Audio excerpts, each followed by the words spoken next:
लोकतंत्र में चुनाव का बहुत महत्व हुआ करता है। इनके द्वारा आम जनता जनहित का काम न करने वाली भ्रष्ट सरकारों को एक ही दिन में बदल सकती है। मनचाहे दलों और लोगों को सरकार बनाने का आदेश दे सकती है।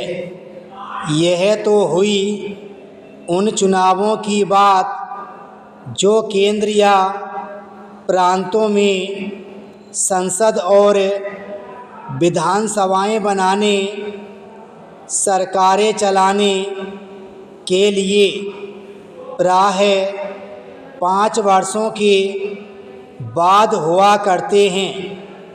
लेकिन हम यहाँ जिन चुनावों की चर्चा करने जा रहे हैं उनका संबंध विद्यालयों व विश्वविद्यालयों में शिक्षा पाने वाले विद्यार्थियों से है।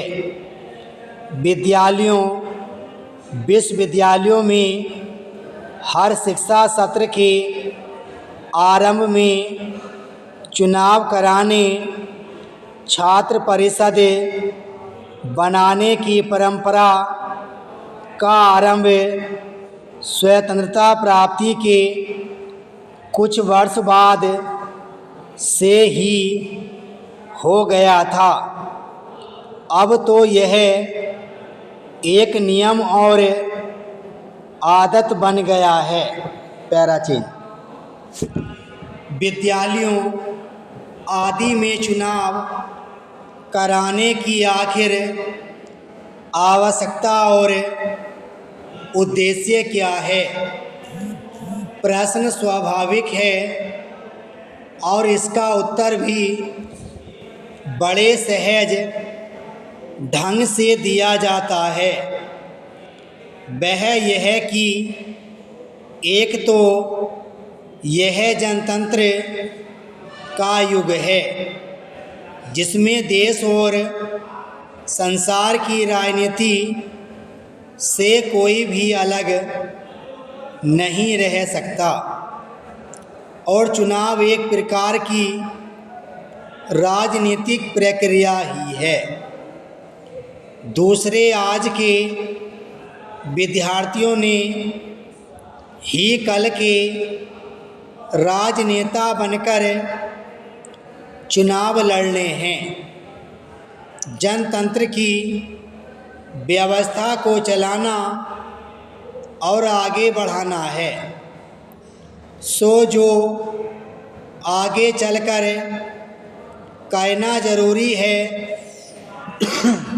उसका अभ्यास अभी से शुरू हो जाए तो क्या बुरा है। वास्तव में बुरा या बुराई कुछ भी नहीं।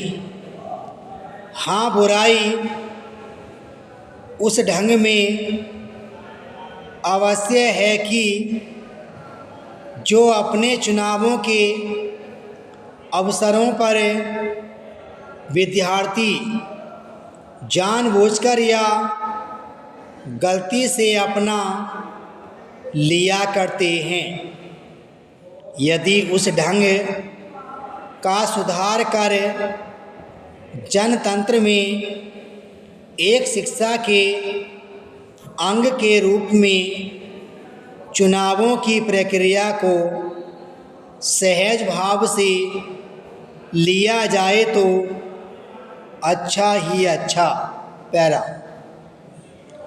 अब देखें, चुनाव के अवसर पर विद्यार्थी जाने अनजाने किस प्रकार के हथकंडे अपनाया करते हैं। सबसे पहली बात तो यह है कि विद्यालयों में होने वाले छात्रों के चुनाव आजकल छात्रों के न रहकर राजनीतिक दलों के बन गए हैं। विराम स्टॉप।